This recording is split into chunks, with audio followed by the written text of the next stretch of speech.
Behold, your Lord said to the angels, I am going to place a vicegerent on earth. The Arabic word is khalifa. It means a representative or an emissary of mine. And they said, the angels said, will you place therein one who will spread corruption and shed blood, while we celebrate your praises and glorify your holiness? And God said, he said, truly I know what you do not know.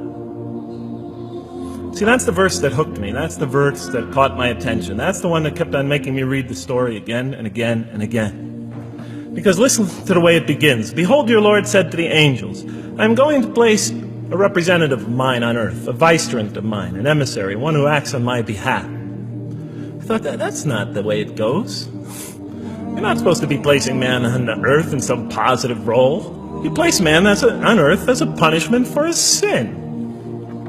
Clearly, I knew the author didn't quite get the point. But still, it was an amazing line. But then I come to the next line, and it says, and the angels say, will you place therein one who will spread corruption and shed blood, while we celebrate your praises and glorify you? I looked at it again. I couldn't believe the question. I looked at that and I said, exactly. That would be my question. Why would you create this being, supposedly for some positive role, when he's capable of doing tremendous wrongdoing? When he could spread corruption and shed much blood? Why would you create this violent and pernicious creature when you could create angels? As the angels clearly say, well, we, the angels, celebrate your praises and glorify you. They were asking one of the most fundamental questions in the entire history of religion. Why create you, man, this utterly fallible creature, this creature who could rebel against God's will, who could do such tremendous wrongdoing, who could wreak havoc like no other creature on earth, when you can make them angels?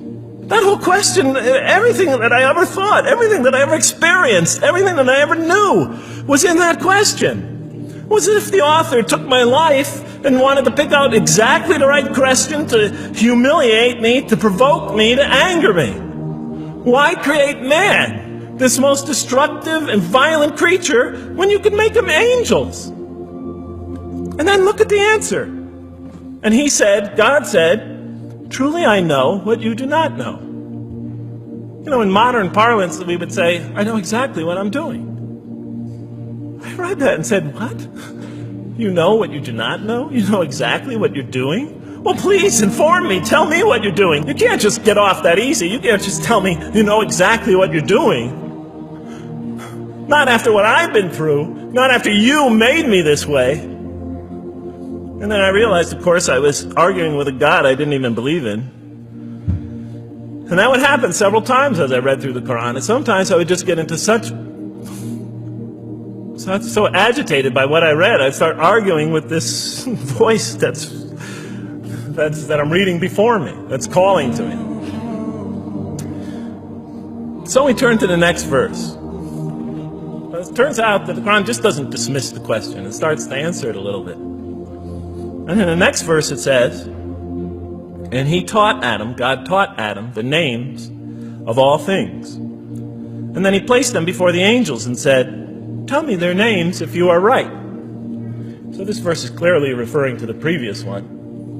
But notice what it says. And he taught Adam the names of all things. So here we see Adam is not only just a creature who knows how to name things, who's acquiring the gift of language, but he's also a learning creature. God is teaching him.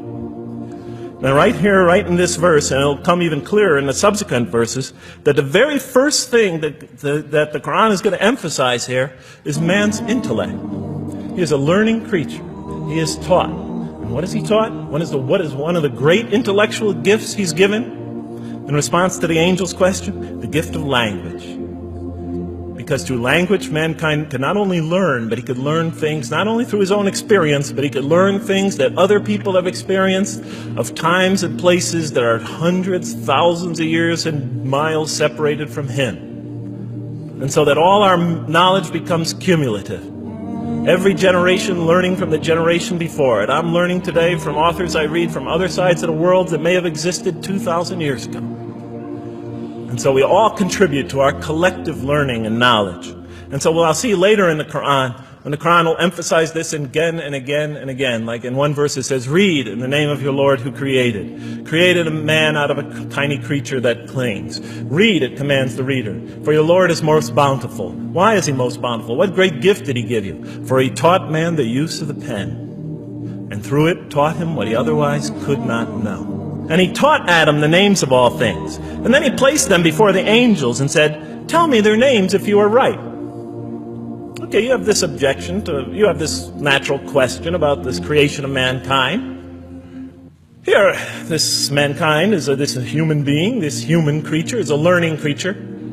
He has many intellectual gifts. Here, I'm going to place these things before you. Tell me their names if you are right about man. And what did the angel say? Glory to you. We have no knowledge except what you have taught us. In truth, it is you who are knowing, the wise. They say this task, this intellectual test that's put before them is beyond their grasp. And so in the next verse we read, and he said, oh Adam, tell them their names. And when he had told them their names, notice how it's just like it's nothing for him. For mankind, he has this phenomenal ability. And that's clearly the point of these verses.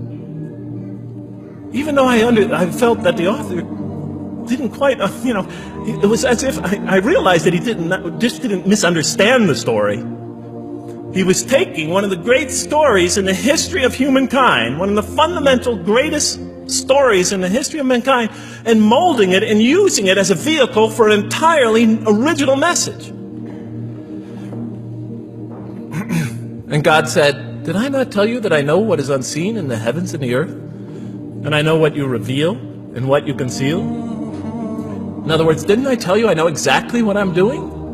I looked at that. What question what did they reveal and what did they conceal? Why are you all looking at me like that? You're starting to scare me. You're all looking very serious. Am I losing you? Wow. Okay. So, they revealed the sinister and evil propensities of man. But what did their question conceal? And all you have to do is think about it for a minute. Human beings, yes, they could do evil. Yes, they could do wrong. Yes, they could create misery. But they could also do exactly the opposite. They could choose to do evil. They could choose to do tremendous good. They could choose to do tremendous violence. They could choose to show tremendous compassion. They could choose to live by falsehood. They could choose to live by the greatest truths. So we go on to the next verse. And behold, we said to the angels, bow down to Adam. And they bowed down. But not so Iblis. Iblis is like the father of Satan. He refused and was arrogant. He was of those who reject faith. An interesting statement. And notice why Iblis does not bow down. He refuses because he was arrogant. We often hear what's the root of all evil? In the West, it's always money, greed, etc. Here the Quran says that seems to be saying that the root of all evil is not always material wants. It's not always money. It's not always greed. At the heart of evil is arrogance. Putting yourself above all others. Of assigning to yourself special priority and neglecting the rights of others. O Adam, dwell you and your spouse in the garden and eat freely thereof what you wish. But come not near this tree, for you will be among wrongdoers. Then they make the mistake. But Satan caused them to slip and expelled them from the state in which they were.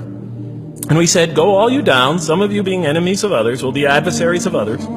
Some of you will be adversaries of each other, and on earth will be your dwelling place and provision for a time.